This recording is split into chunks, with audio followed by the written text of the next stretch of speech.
It's great to see so many old friends, but one of you has you all beat, because first time I've seen Debbie Bird in 55 years, and anyway, she was went to my elementary school. Okay, so oops. This is to remind me, first of all, thanks for the invitation. Now I don't have to be sulk after having been overlooked for 2 decades, right?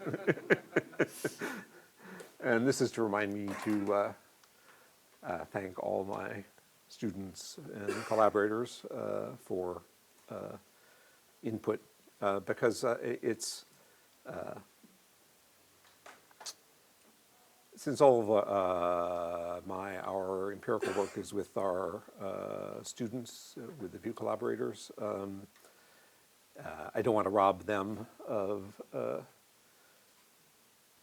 the opportunity to present that work. So Lita said you should talk about some theoretical things, and so I decided that, given the headlines are what they are and what they always are, which is about the psychology of outrage, I thought I might give a talk on that. I've been thinking about this, and I've given a few earlier talks on this over the last decade or decade and a half. But you guys have made the mistake of giving me a lot of time to talk. So anyway, the pieces of, so we've done a lot of empirical work on sub-pieces of it, and they all naturally fit together. But in terms of the overall theory, or the only kind of empirical part of it now, testing the theory comprehensively, is sort of case study, which is a completely new area for me. But anyway, okay. But it's just the pieces, so I'm going to run quickly through, well, first thing I'm going to do is, because so many different pieces have to be fit together, like an erector set, I'm going to give you a kind of glimpse of the overall structure before I start talking about pieces of it. And so there's two, as I said, 2 abstracts, one that I wrote for you guys and one that I wrote before, and they're kind of different, so I'm going to go through both of them. And this one is that I think that there's a really important underlying evolutionarily recurrent social collectivity, and we call it the amplification coalition. And you can think of, coalitions as to pursue some particular end, to hunt or, engage in a war or whatever. But I think a much more basic level thing arises out of interpersonal politics, and of, 2 individuals and 3 individuals and 4 individuals and so on.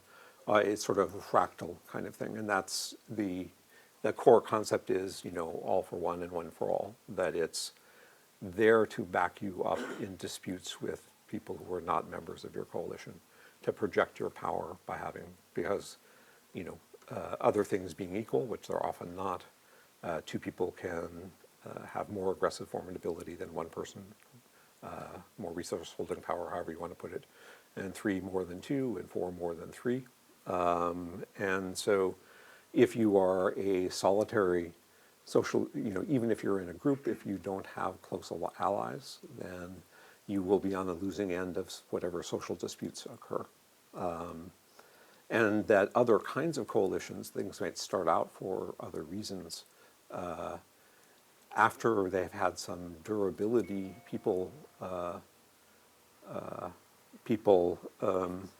develop an expectation that they can depend upon support from other members. So a book that had a lot of influence on me and how I conduct my daily life was Lord of the Flies, when I read it in late elementary school. And the thing that really resonated, you will be shocked to find out that I was a choir boy.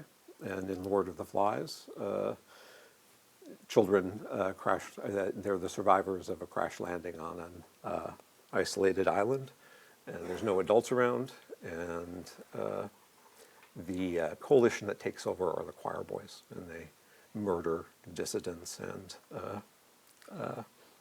anyway, and that, since I had been in the choir, that made perfect sense to me, because that's exactly, whatever the superficial ideology of everything was, it had nothing to do with these evolved mechanisms which are set off in your head and that take over. And so we choir boys were badass. Okay.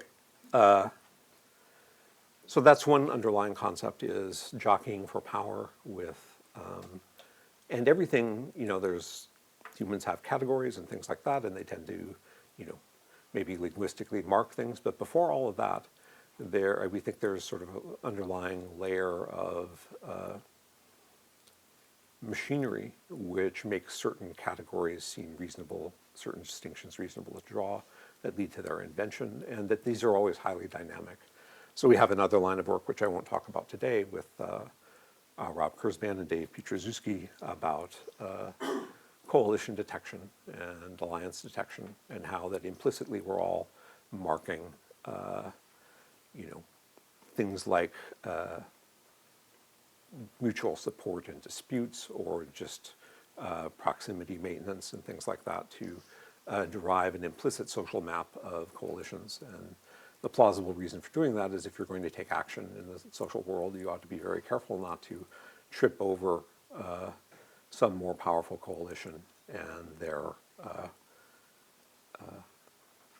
agendas, right? And also to know, your own group and its power. Okay, so that's one. So coalitional psychology is one underlying element here. And the second theme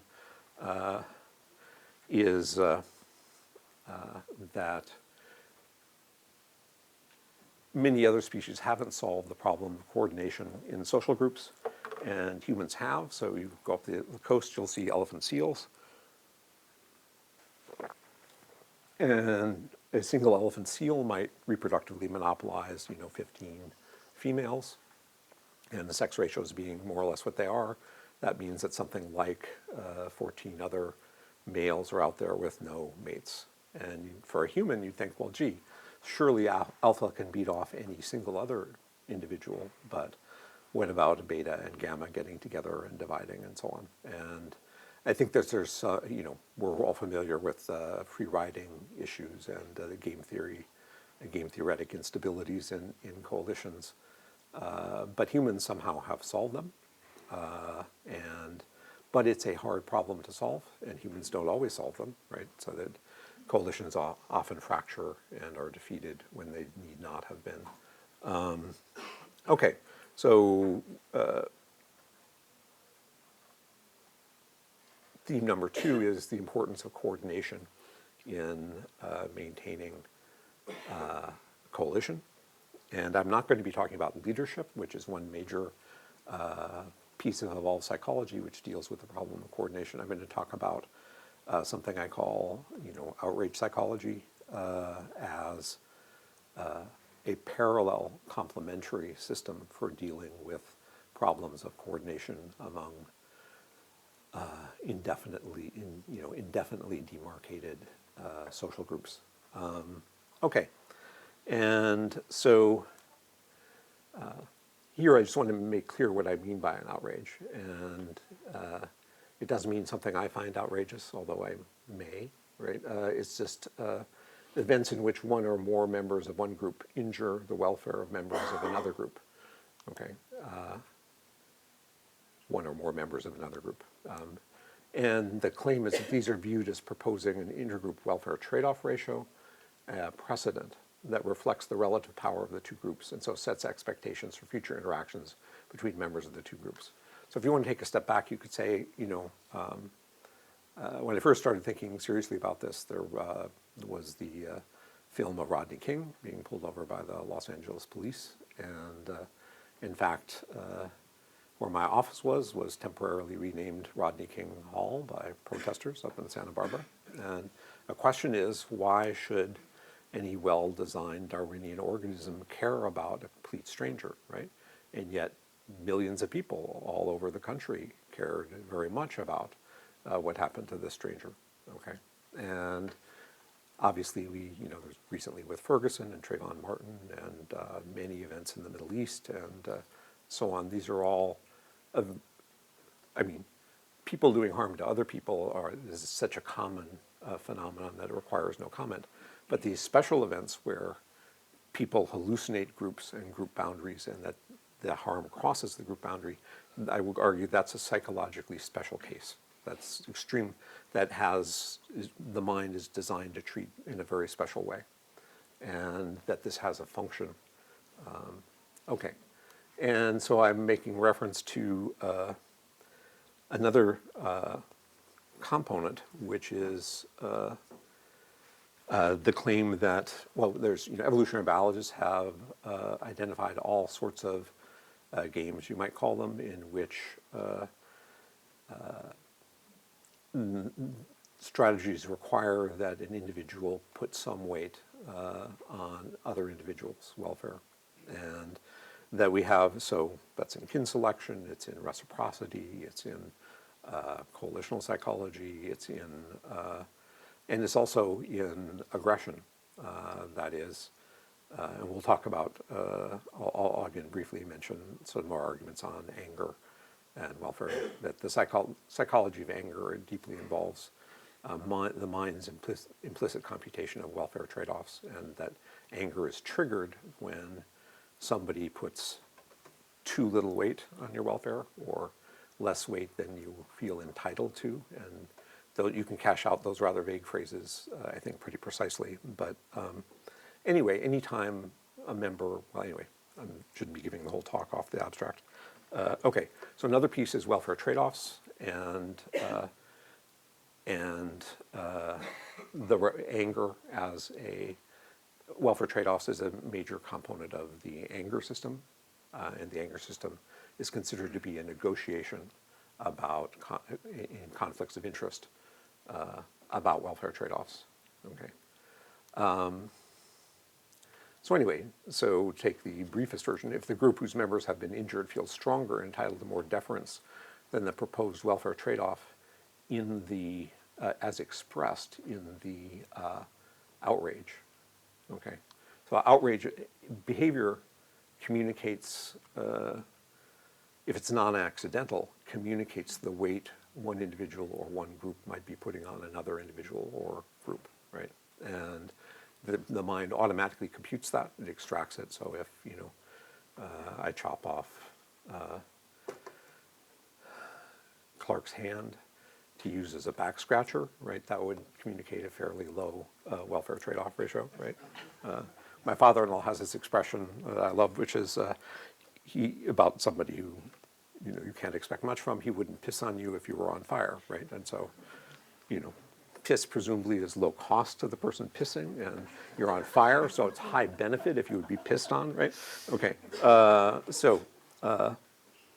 anyway.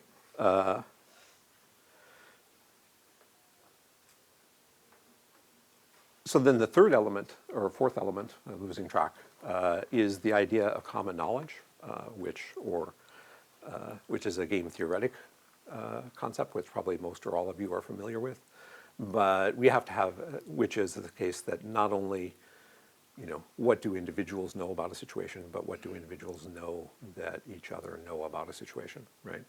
And it's a big problem, in some sense, game theory just sort of assumes common knowledge, and because it requires infinite representations, I know that you know that, I know that you know that, can't fit into any finite brain, right? So that we have to have adaptations for collapsing that process down. And various social scientists have worked on just implications of common knowledge. And I'm forgetting the political scientist at UCLA who wrote a nice book, maybe, K-O-H. Anyway, this was like 10 years ago, so I don't know if he's still here. Anyway, a brief little book, but it's just about things like auditoriums and, things that are designed to establish common knowledge in architecture and in social processes.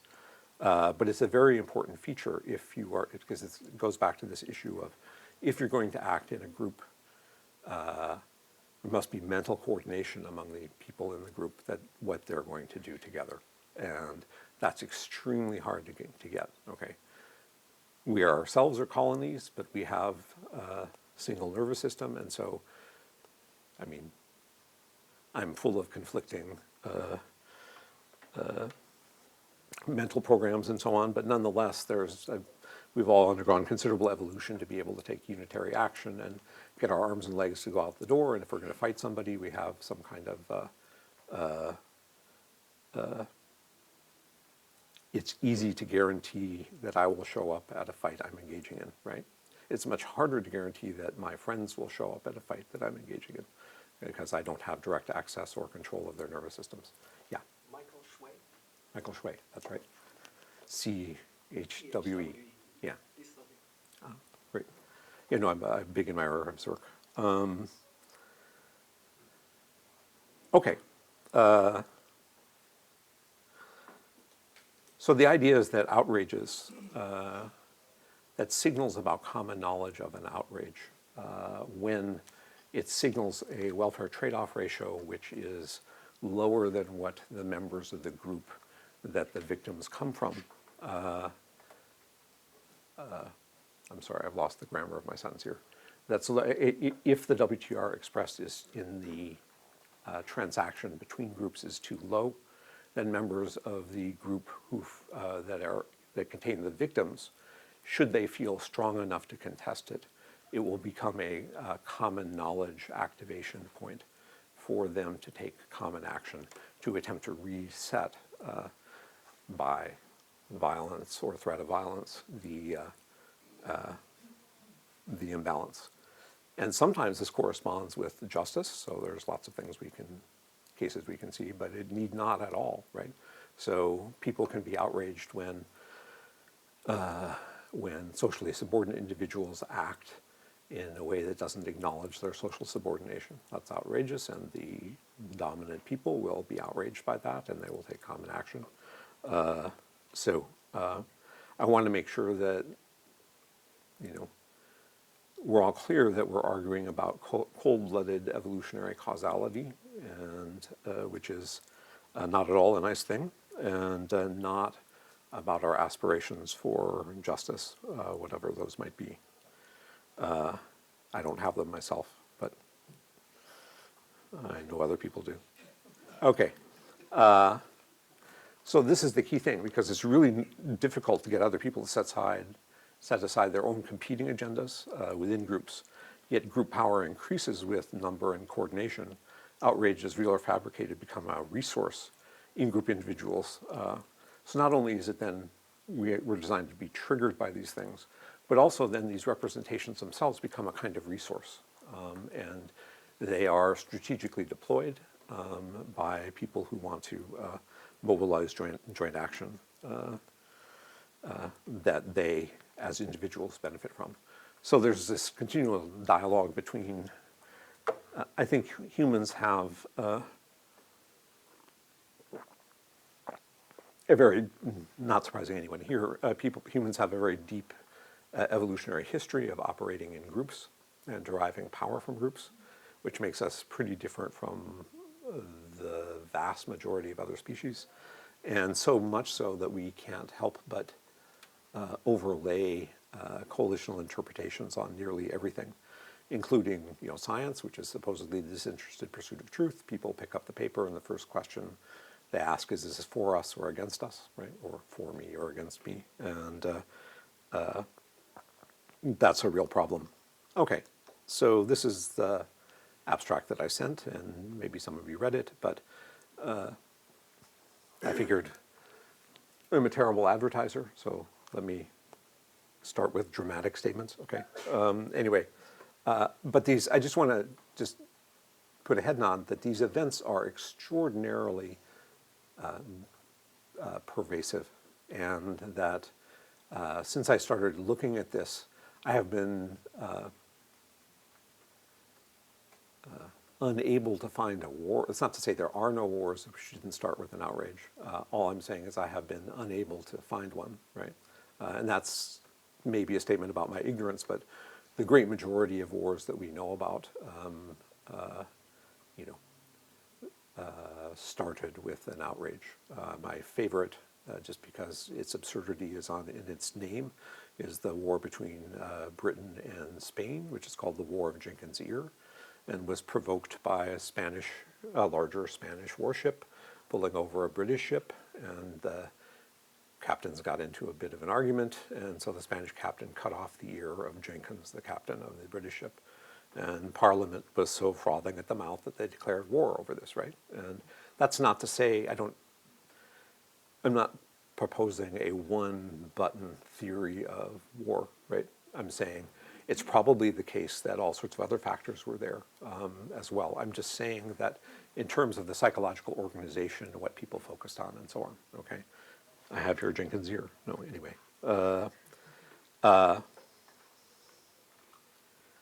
Okay. Another thing I want to underline is that these processes, the processing of processes of outrages typically provoke extraordinarily strong and frequently violent responses directed more or less indiscriminately at members of the group from which the offender or offenders came. And that's a really interesting thing. Okay, so if, you know, you're an ordinary human being and somebody comes and kills your brother, you have a very strong motive to go and, presuming you have enough formidability that you're not just terrified, you have a very strong motive to seek out that person and kill that person, right? But when we see these intergroup interactions, what's really interesting about them is that people are I wouldn't say they're wholly uninterested in the original malefactors, but they're really any one of the other group will do, or any number of the other group will do. And so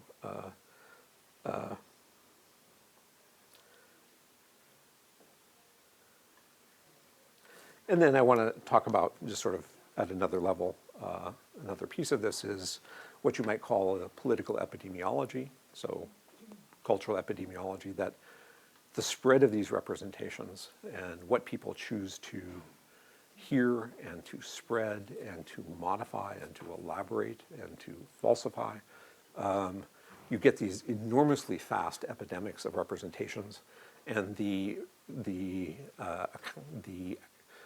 whatever accurate report there might be of the initial event is often very rapidly, completely changed, right? And it's changed not in random ways, not just as a noise entry thing, but it's in fact resculpted, so it's a better outrage, psychologically more potent. By better, I mean liable to provoke more inflammation in the hearer, okay?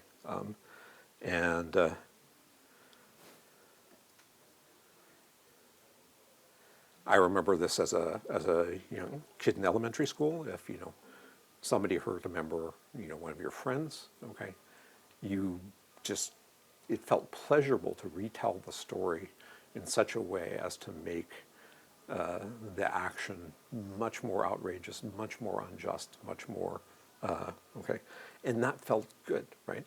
And if you notice, I mean, another sort of thread, which is just not a formal thread, but just in reading any political magazine from any political tradition, often they'll have a special section. Sometimes they're even called outrages, but they're a little short set of takes about bad things the other group did to your group. Okay, and it's so it's I would say it's constitutive to the political thinking.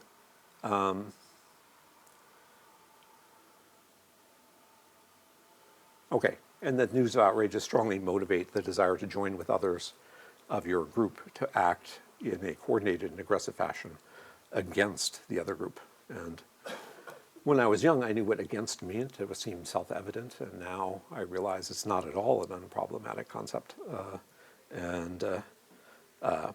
Okay. So, as I've said, a review of the historical and ethnographic record suggests that outrages play a central role in starting wars, provoking ethnic violence, and in mobilizing social movements and revolutions. And this is just a list of the kinds of pieces which fit naturally together.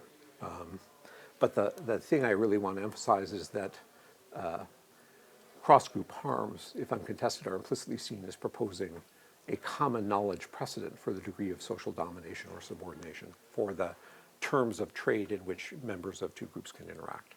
So if I and my guys can, beat up this guy and, molest his wife, right? Well,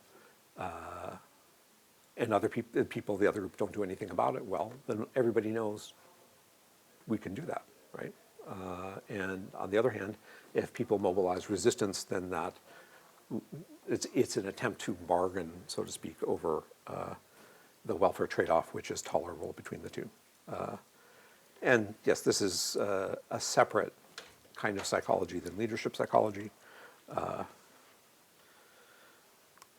Okay. And this is just, so now I spent a half hour talking over the hour, okay? Now I'll give the talk. Okay. Okay, so quick obvious things that we've evolved from, we have evolved mechanisms whose function was to expand the share of zero-sum reproductive resources or limit loss of zero-sum reproductive resources and aggression. And you can do this as individuals and also much more effectively once you solve the group problems. You can do it as groups. And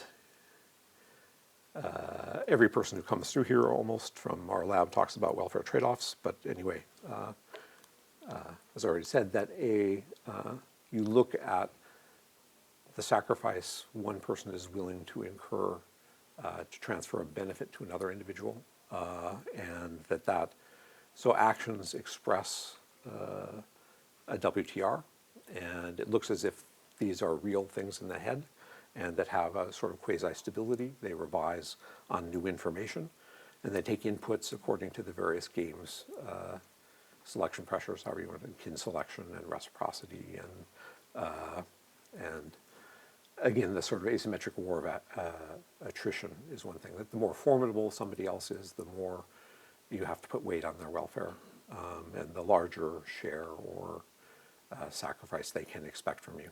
And you can formalize this, and so what you can enforce, so if I try to force you to put more weight on my welfare than cost I can inflict if you don't, then you will resist doing that because it's not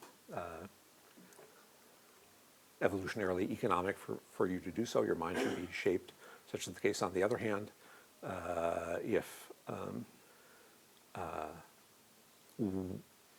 I'm asking for or I'm demanding some kind of treatment which is lower than the cost I can inflict on you if you don't, then you should be motivated to provide that. And this is how I conduct my own personal affairs, by threat and extortion.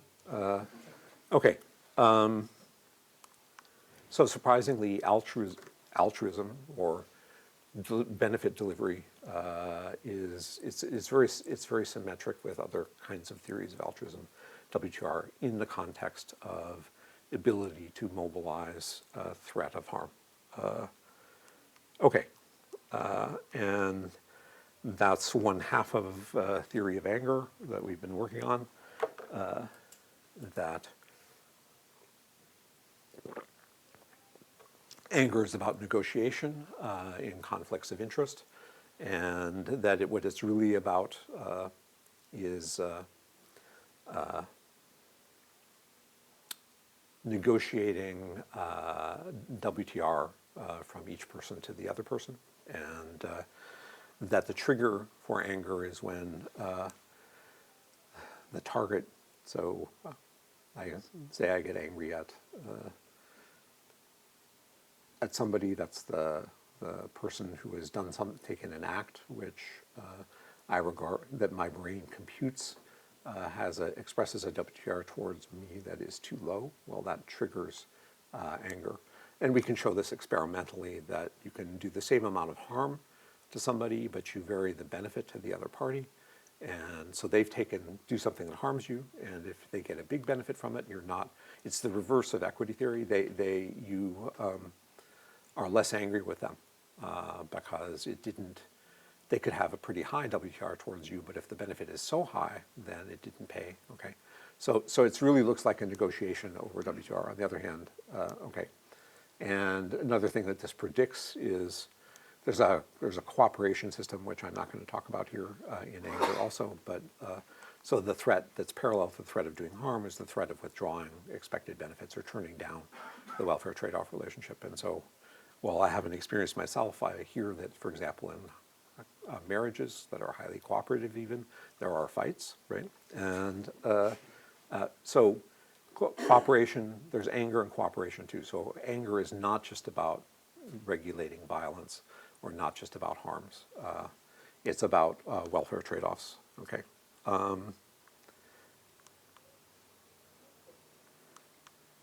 Okay, so one prediction of this is that the more you're able to inflict harm on somebody else, the more you should feel entitled to better treatment. And so we've done now a lot of studies, but these are the first two that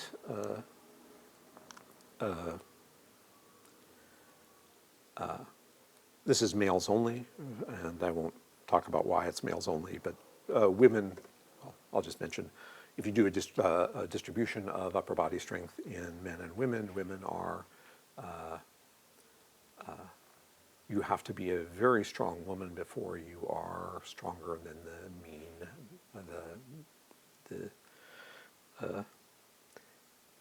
let me put it a different way.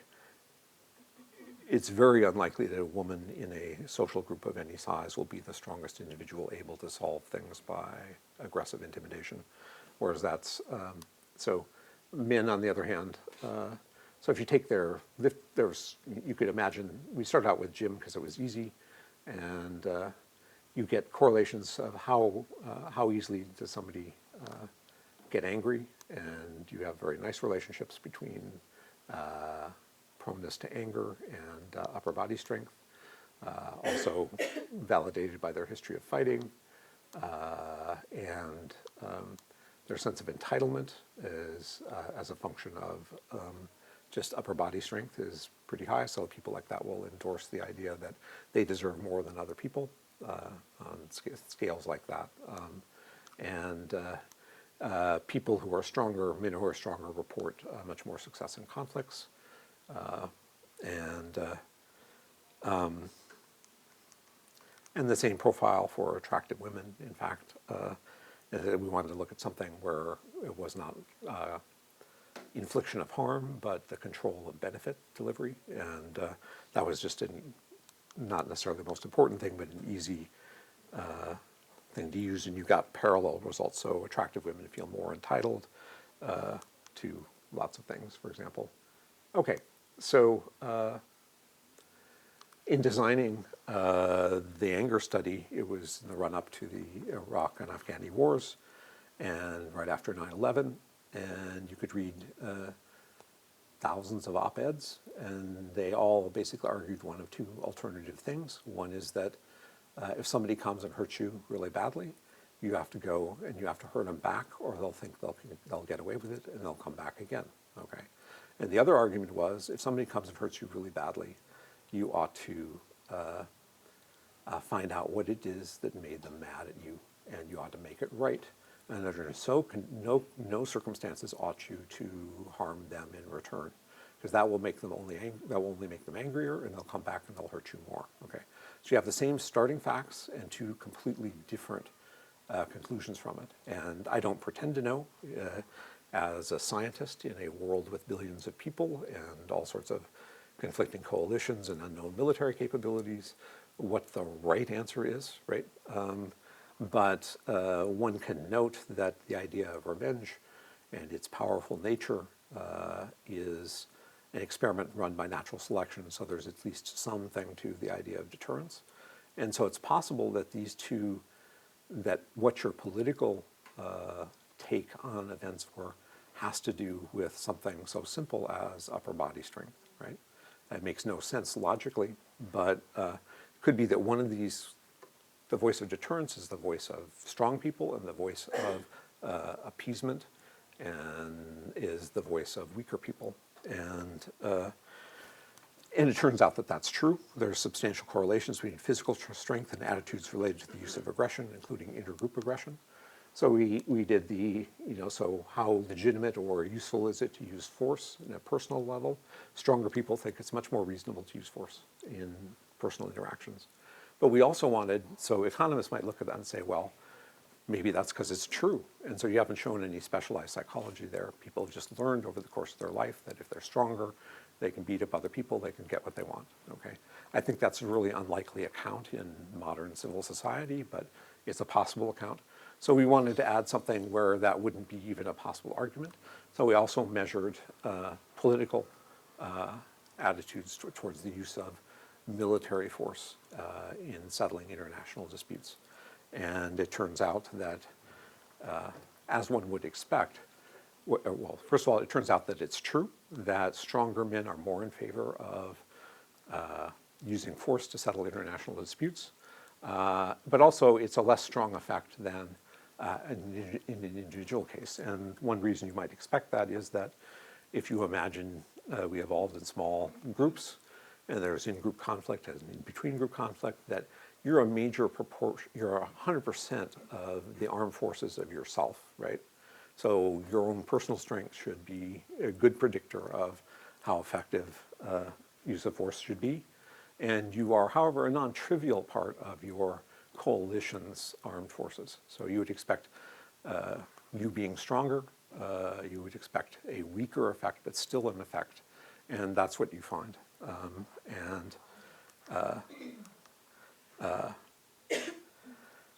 Okay, and just for fun, I'll just say this really quickly.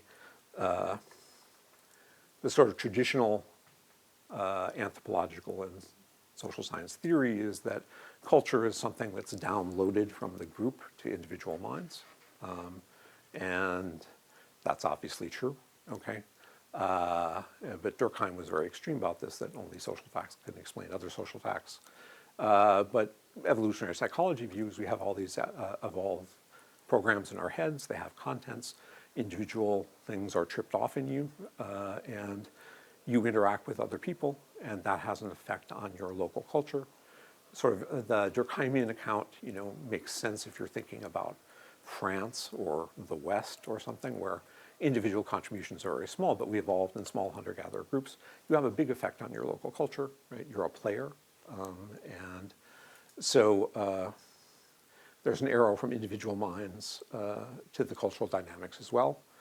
And okay, some of our first work was on Western market incest avoidance and kin detection. And an interesting finding, which didn't at all have to be true, was, what you want for yourself doesn't have to have any connection, doesn't have any logical connection with what you want for other people. So we're under intent selection not to engage in close incestuous matings, and that should create a psychology which recognizes kin and creates a sense of, aversion to having sex with close relatives, right? But it turns out that the intensity with which you have the possibility of opposite sex alternatives who are close relatives also predicts the magnitude of your opposition to third-party incest. So there you have whatever the explanation for that, and I think there are some interesting ones, but that there's an arrow from the individual mind with respect to incest avoidance, here we have male upper body strength, and the U.S. has a particular military history. We've been pretty successful, not as successful as since World War II, but reasonably successful. But if you look at Denmark, its last successful military foray was, I don't know, I knew it once, but something like 300 years ago. Argentina has maybe never engaged in a successful war, but their most recent one in the Falklands didn't end up at all well. Okay. So if you measure the upper male upper body strength effect on attitudes towards the use of the military to solve problems is replicated in Denmark and in Argentina, and we're looking at other places now. And another more interesting application of this is sort of upper body strength and Marxian redistribution. That if you look at do you support or oppose wealth redistribution in your society? Well, you can look at that as, if you want to be really reductionist and simple-minded, which is what I always aspire to be, that you can look at that as a resource conflict between people who have more and people who have less. And there's an error that you can make. You can not take things that you could have gotten had you tried, or there's an error that if you try to take more than what you can defend, you'll be defeated and you'll expend cost. Okay, so you want to be what you think you can take, or what you think you can defend should have an effect on what your attitudes are towards these things. And so it turns out that wealthy, strong men are highly opposed to redistribution. Wealthy, weak men are much less opposed, or maybe even in favor of wealth redistribution, right? They have stuff. The claim would be, in the small hunter-gatherer world, if you have more than you can defend, you should not contest its transfer. On the other hand, people who are poorer, strong poor people should be in favor of redistribution, and weak poor people should not be as strongly in favor of redistribution. And that's, again, what you find. So you have this nice, so it's not just some general, that controls for a lot of other theories you might have about class differences in body type or things like that. Okay, so what these are all, the idea of political epidemiology, that the individuals have psychologies, those psychologies through interactions with others, but also through even something so simple as the upper body strength or attractiveness or things like that, have an effect on how receptive you are or how unreceptive you are to various social proposals, right? Okay, so lots of things are very clear when you look at individuals as individuals and selection pressures on them. But if you're going to engage in joint action, as I mentioned in the intro overview, that poses special adaptive problems. Especially the one I want to focus on is the problem of coordination. And also this really interesting thing that groups are hallucinations, okay? And in fact, Roger Shepard, in whose lab we were for several years, he said this thing which has just always stuck with me, which is that perception is externally driven hallucination, right? So we think, the way you think is sometimes you're hallucinating, and sometimes, I grew up in LA in the 60s, so sometimes you're hallucinating, sometimes you're not hallucinating. But the scientific reality is you're always hallucinating, okay? The only difference is sometimes you're hallucinating things that are really there, right? But what does it mean for a group to be really there? What that means is that other members of the group are also, well, there's two things it can mean, at least two. One is that other members of your group are also hallucinating that you are members of that the same set of people are members of the same group. Another thing it can mean is, as assimilated Jews in Germany found out, is that other people can categorize you in a certain member of a social group in a way that's very different. So there were heroes of World War I military who were in the military in World War II in Germany who were Jewish, right? And what happened to them, and this complex issue, because the total number of possible groups and possible categorizations is extremely large, astronomically large, when you get group numbers, of any substantial size.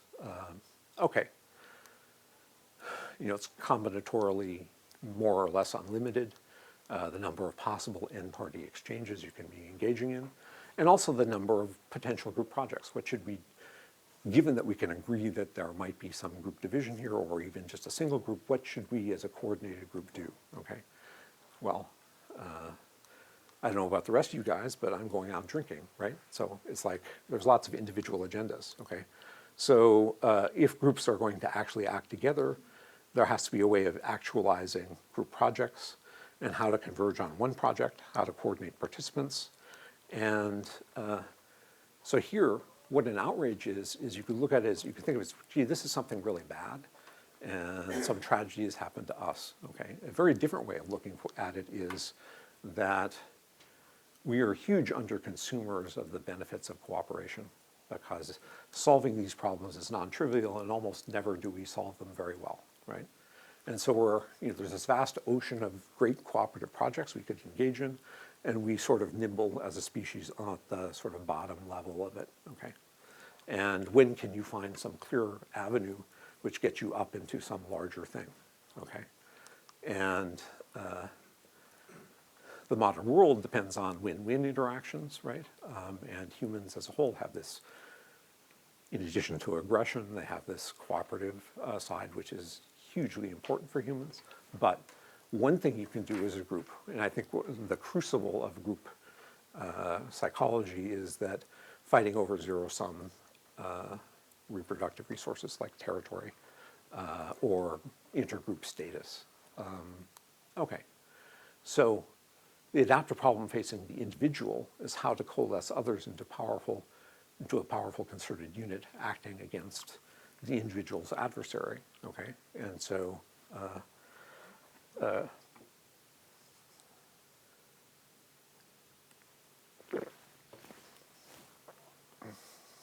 okay. I'm going to start moving even faster. Okay. So I've already talked about this.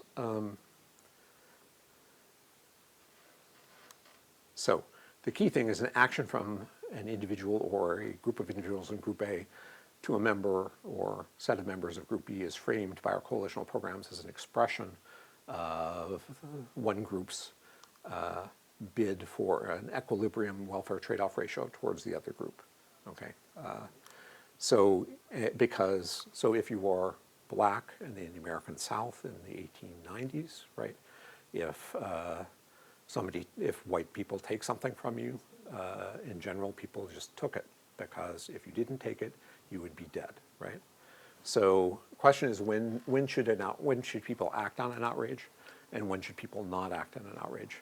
And there's considerable volatility in this, because there's lots of potential groups, right? And groups it's not just the number of members who are sort of imagined to be in a group or who by category are in a group. It's the number of people who act together as a unit. So group cohesion can overcome numbers. So for example, the French and the British, the French in France had many more troops and much more equipment than the invading Germans did. And it's just the French fell apart. And whereas the Germans had extremely good group cohesion. Hitler's generals were really opposed to the Germans entering France. And Hitler, one more time, he was congratulating himself on his audacity and his brilliance and how stupid his generals were. But anyway, okay. So a way of looking at Rodney King is the reason why people care is, and first I'm just going to talk about black people, right? They would look at white police beating up a black individual as it's relevant personally to them, or they have adaptations which are designed to make them feel that way, because that set, the common knowledge of that event was a bid that this is how white people can treat black people, okay? And the thing which was different about then than black people in the 1890s in the South was black people felt stronger, right? And they felt that if they contest this, they can reset the implicit WTRs in the minds of white people, okay, as a group. And so then, some of you may know, some of you may not, time passes, but there was, when the police officers were acquitted, there was riot in Los Angeles, and one of the famous events of that is a truck driver named Reginald Denny, a white truck driver, made the wrong turn into one of the center of the rioting areas, and he was dragged from his truck. And the footage is very interesting. He's beaten up a bit, and then a person picks up half of a cinder block and bashes him in the head with it, and then does a dance of joy sort of around the body, right? Okay. So there's this pleasure in acting, conceptually as a member of a group against indiscriminately members of the other group, because we are teaching them a lesson, right?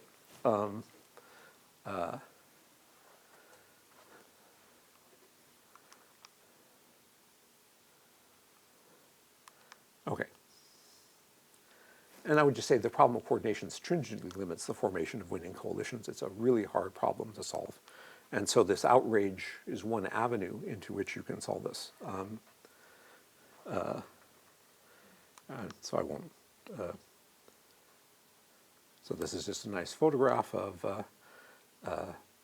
So sometimes people do solve the coordination problem, like the Germans in Nazi Germany, and that allowed them to reset their relative status with respect to the French. And this is a French person watching the Germans march into Paris, and he's recalibrating his expectations of life, and including, I would say,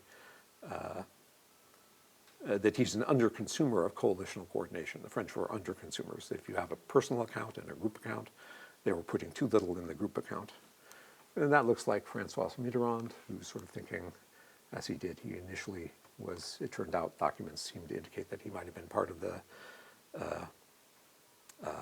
fascist government before he, as so many did, joined the resistance right as the Allies were winning the war and invading France. Then everybody wanted to be in the resistance. Okay.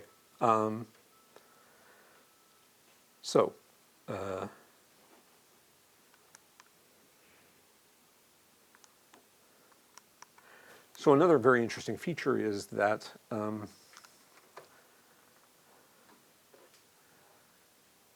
you want to be in a winning coalition, okay? And a larger coalition is typically a winning coalition, okay? But if your coalition gets too large, then it stops losing its function for you, because if the function of an amplification coalition is to have people back you up, then the larger your group is, more and more disputes, the larger the group is, will be within group. And then you can't call on your group to back you up, because the other disputant is a member of the same group too, okay? So there's, I think, a psychology also of factionalization.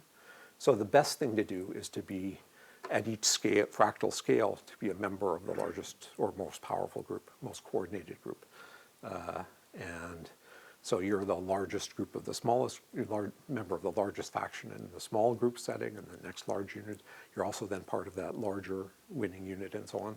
That's the ideal thing for a primate. But people like to seek it. They don't not only like to join large groups, but they also like to fractionate off a kind of in-group in that kind of thing of people you can trust. So mass society has this problem that people feel kind of psychologically naked, because they're without, if you don't know very many people, if you're not close allies with very many people, then ancestrally you would have been in a very weak position. So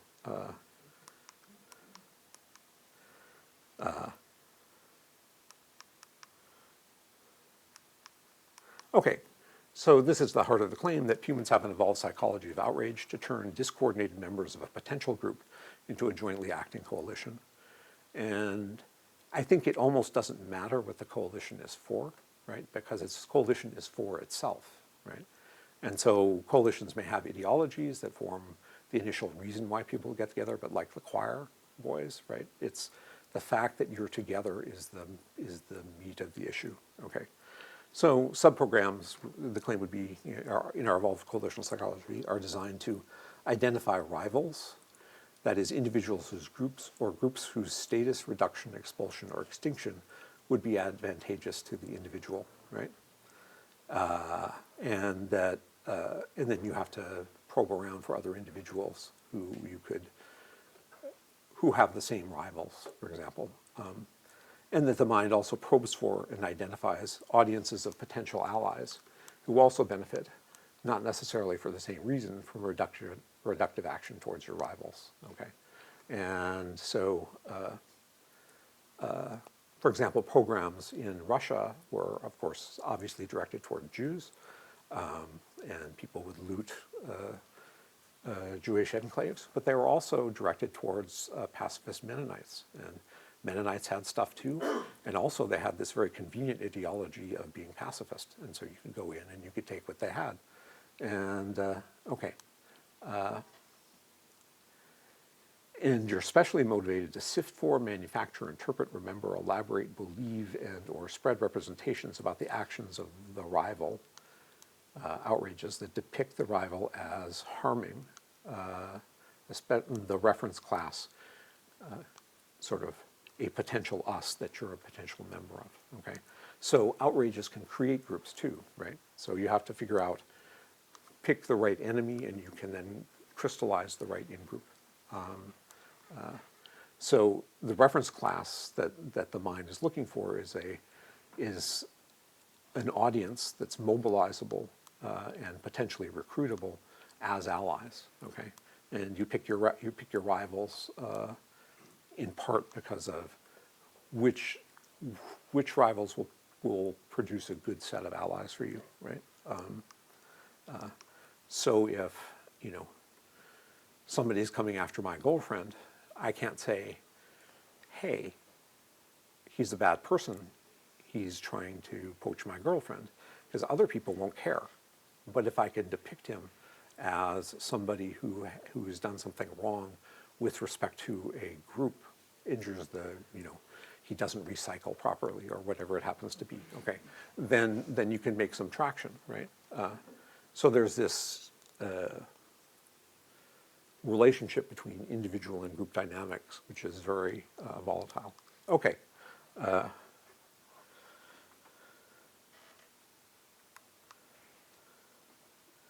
Okay, I should have said this at the outset. The overheads are for me to know what to say, and don't try to read everything. Okay, so a key point is that it's generalization in the minds of observers of the status, that is, of the accepted WTRs from one member of a coalition to others, that makes group status a public good, okay? So the reason why any member of the other group is as good, and the reason why you care that a member of your group is victimized, is because other people who look at this and look at the outcome of it, okay, are going to generalize what the power of your group is, okay?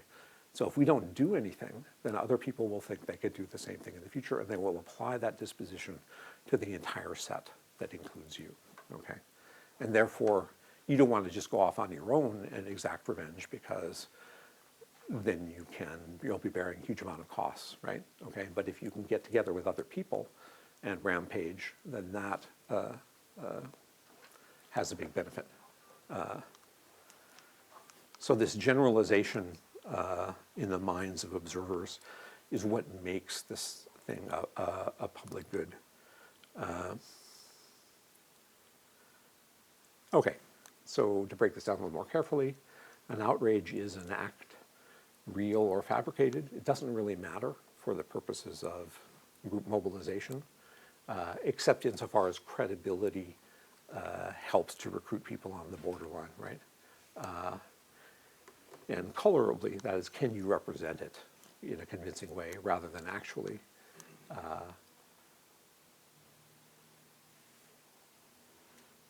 Okay, maybe I changed tense in the middle here. That expresses a disposition by the rival to act without sufficient regard for the status of your audience of potential allies. And and so we'll talk about the prototype, which is where there's actual harm, but there's also things that are sacred in group signifiers, right? So if that's mistreated also, so, you know, rumors that a Quran was flushed down a toilet, which was a physical impossibility, caused really major problems, but, you know, burning the US flag or doing something to the Quran, whatever. Okay, but let's start with the prototype outrage, an event that expresses a disproportionately low WTR between one or more members of an out-group towards one or more members of the in-group, rape, murder, lynching, seizure of resources, land, property, contempt for group emblems, and so on. But the key is that the act expresses a welfare trade-off threshold or parameter that is greater than the represented relative formidability in the minds of the two collectivities or agents entitles them to, right? So people have estimates of the relative formidabilities of themselves and of the members of the groups they belong to, right? So an action that's warranted by power, so that conquering armies come in, they do all sorts of stuff. And there's a very interesting book, 1945, Year Zero, 1945, by Ian Baruma. Anyway, he talks about how people drew a sharp distinction between what victors, some things victors are sort of entitled to because they're now the victors, right? And other things are unwarranted by power, and therefore, the mind treats differently. Okay, and I want to emphasize that in movements for social reform, outrages loom large. Okay, but I just want to make sure that we're all clear that it's by no means limited to those kinds of things. So that there's an interesting account of that I read about former slave owners right after the Civil War, and black people going to the same church, right, which they couldn't have done before. And the former slaveholders would weep with rage over this, right, okay? So they had a lifelong experience of a successfully subordinated group, which is, after all, the dream of us all, and and then military conquest had changed this. It was then volatile, and they reasserted it through Jim Crow, social domination, and so on. But anyway, there's this period, and the loss of relative status is outraging, right? So if you look at accounts of colonial systems, for example, that a native not stepping off the sidewalk so that a colonial European can go by, that would make people furious, right? Okay, and these outrages then they're resources that benefit the in-group, right? Because they're a tool that you can get everybody on the same page, express group solidarity, and therefore people also like them. People remember them differentially, they retell them, okay? There's the short run effect. We now have group awareness, this has just happened and we're going to do something about it, okay? But also they get curated and put into the tradition of groups.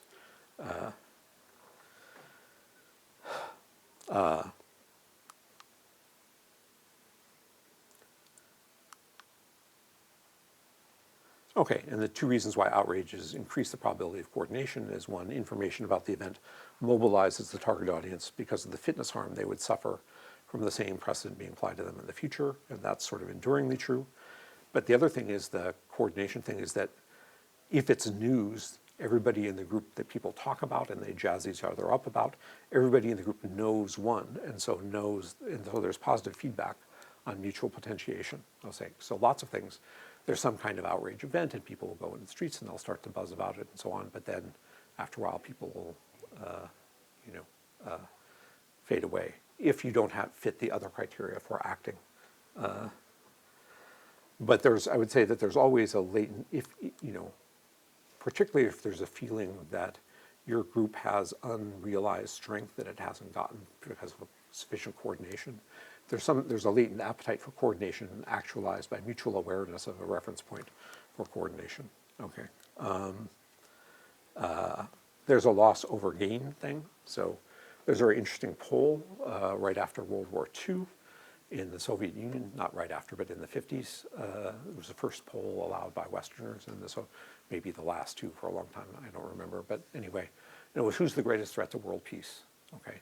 And 20 million Russians had just been killed by the Germans, so you might think the Germans would be an answer. The Cold War was heating up, so you might think Americans would be the answer, okay? But the typical Russian saw the greatest threat to world peace as the Chinese, okay?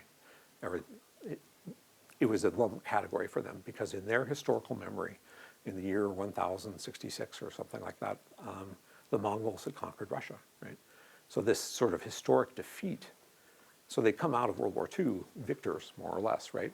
But these historical defeats, I remember growing up in California, and you'd visit the South and how present the Civil War, the war between the states, was to people in the South. It was something historically recent, whereas to me it was ancient history. Everybody knew the right side, there was the wrong side. They were defeated. What more is there to say, right? And the effect of World War I and Versailles on the Germans. And I'll talk about this a little bit more if there's time, but the Palestinians didn't exist as a people. There were people, sure, they considered themselves Southern Syrians. But now there's a whole new ethnic group which is created by dispossession of territory, right? And that's a kind of, and that's, I would say that territory is one of the key ancestral resources. I'm sorry, yeah, I'll go a little bit more, 5 minutes. Sure. Okay. Okay, I'm going to skip that, but just the comparison you always have to have is what would a rational monster be like in doing these things. But anyway, so here's a kind of typical event that 3 U.S. servicemen raped a 12-year-old Okinawan schoolgirl. This was like 20, 25 years ago.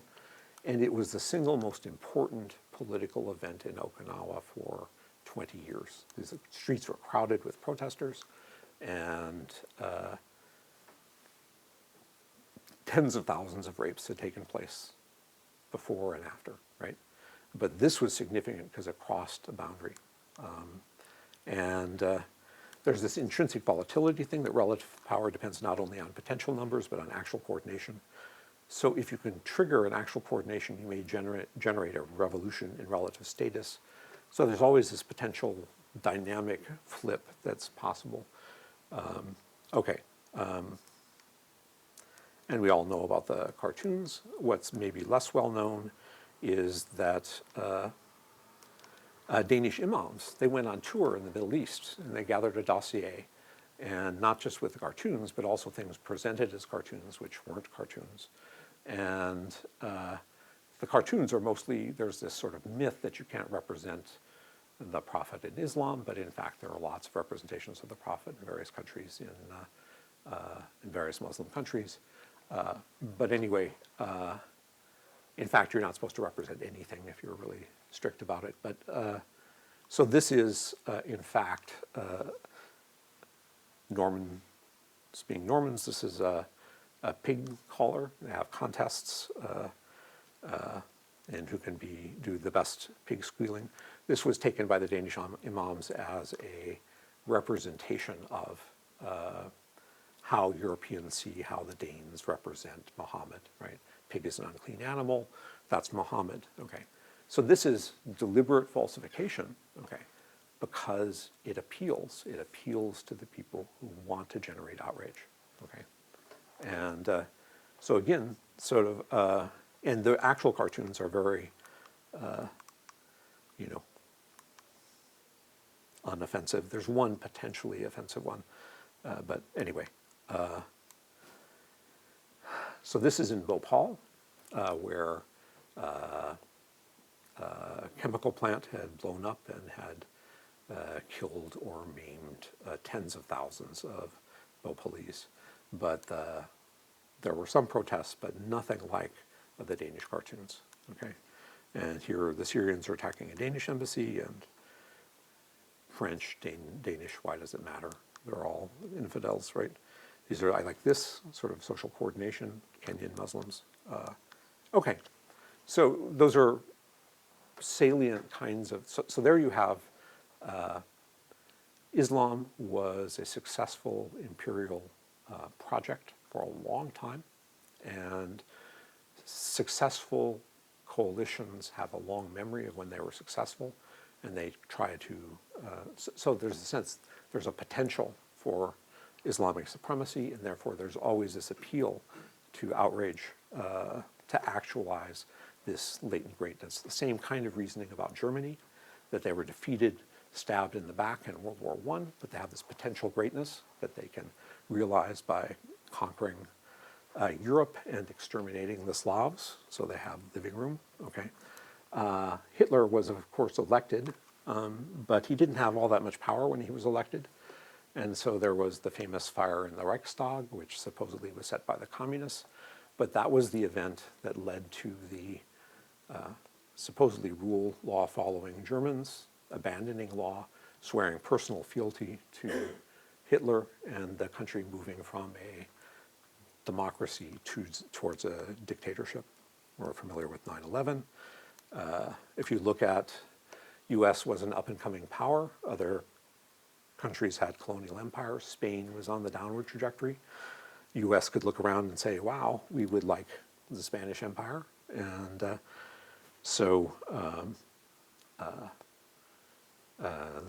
the American warship paying a call on Cuba blew up, and it was probably, in fact, an accident, but in fact, it was claimed to be an act of the Spanish military, and was the thing that provoked the U.S. into the Spanish-American War. So these slogans, remember the Maine, right? Okay, you keep this in awareness and it activates you.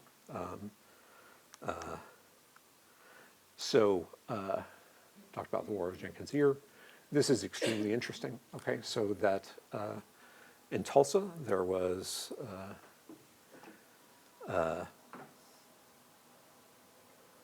in the 20s, there was a very prosperous black enclave, black middle class, doctors and so on. And in Tulsa, getting onto the newfangled invention of the elevator, a black teenage boy tripped, and he put his arm out to steady himself, and he touched a teenage girl's arm. Okay, she did not object, but news of this spread, right? And there was a standoff at the jail where the black teenage boy had been taken, and within 3 or 4 days, the whole black area of Greenwood had been burned to the ground, right? So it doesn't have to do with, it has to do with power and the reduction of rivals. Guantanamo is, if you do this, I think, objectively, I don't know what happens, when records are not kept, but as a concentration camp, everybody gains weight. They have one doctor or something for every 3 inmates. But it's a very convenient way of representing something that's an outrage. Okay, so it's very big in the minds of people. Of course, the Jewish blood libel stories, we remember the Alamo.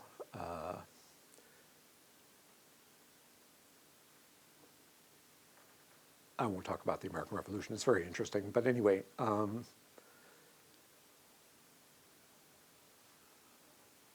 the desire. So I'm particularly familiar with the attempt to represent what Napoleon Chagnon and James Neal did, where they were inoculating people against measles as, in fact, a genocidal experiment, whereas the people they inoculated lived, and the people that were not inoculated, they didn't get to, they died. But people are really, this is a very strong appeal to that kind of representation.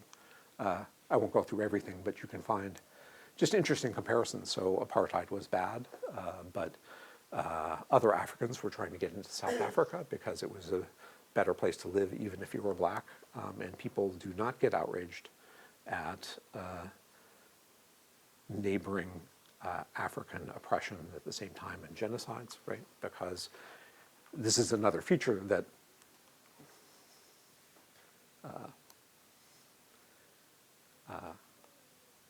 I want to talk about, that not all outrages are created equal. If you don't need to coordinate,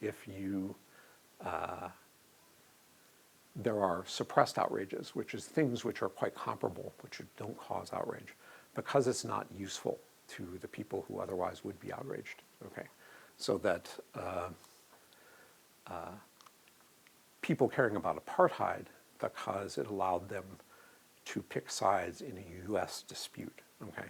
So actually people dying of widespread genocide didn't generate outrage because it didn't resonate with our local politics and our local desire to humiliate or oppose our political rivals in the US, okay?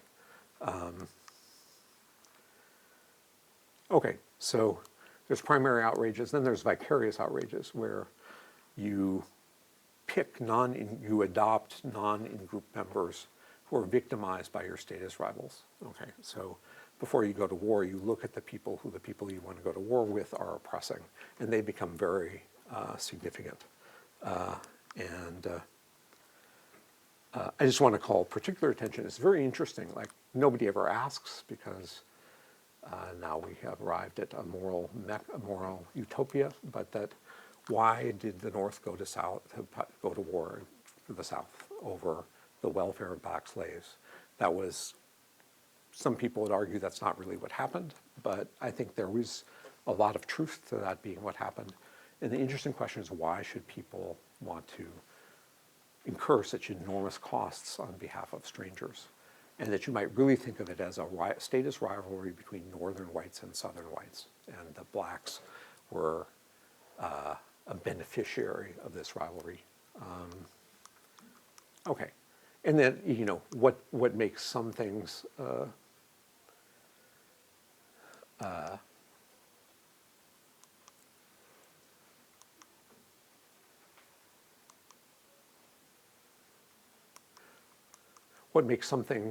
particularly good as a political issue.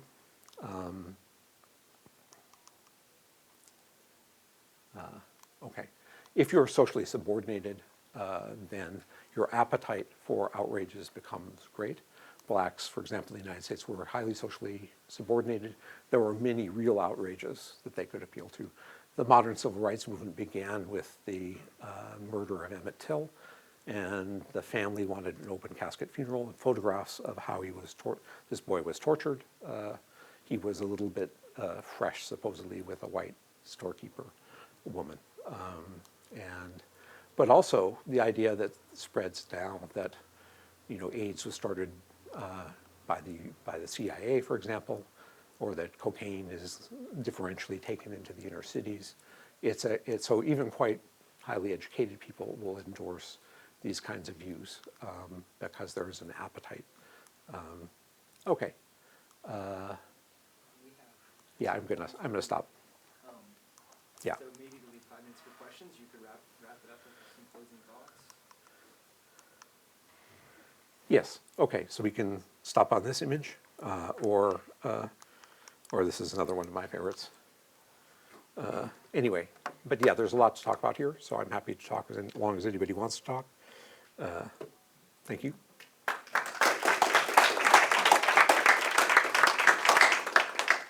Dan, why am I surprised? So I want to focus on much of the way that you've described this is essentially that the outrage is a shelling coordination point, and that you talked about sort of latent affiliation. The people are there, they're ready, they're waiting, and all that they need is this thing about which to coordinate.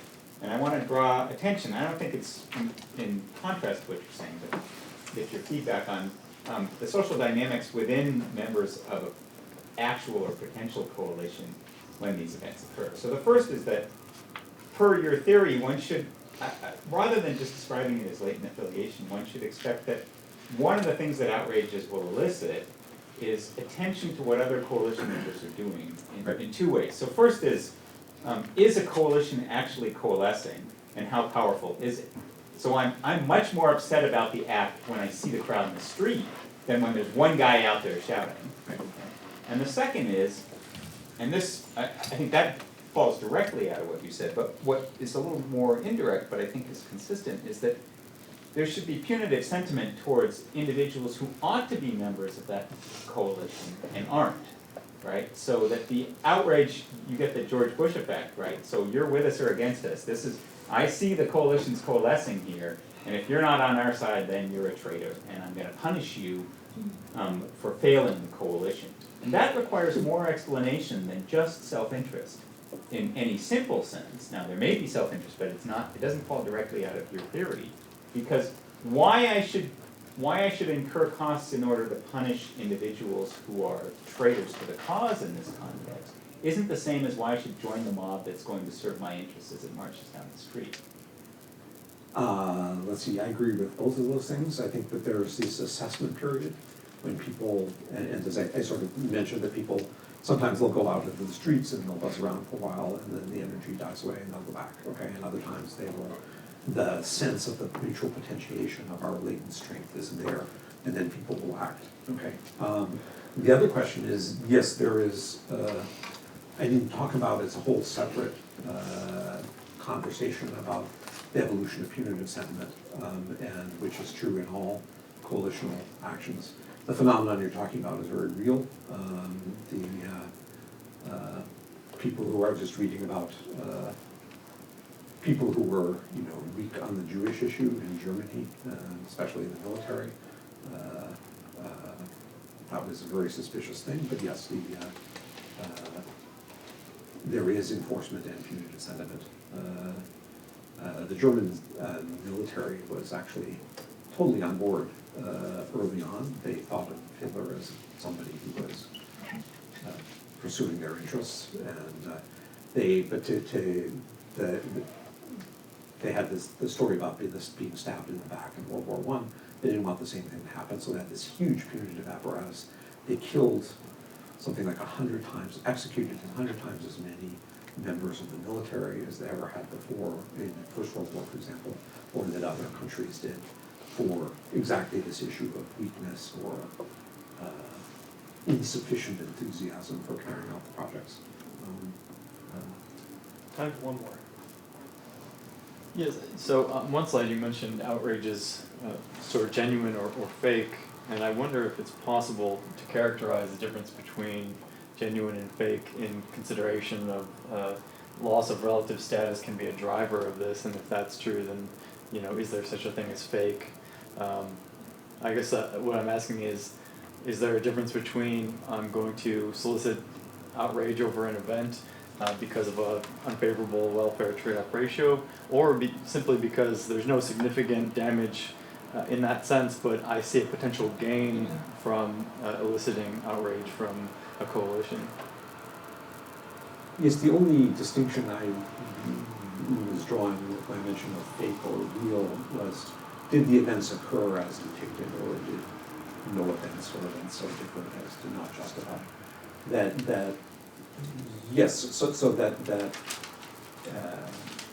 whole thing is we can change our relative status if we act together, and this is a shut-in point for that kind of event.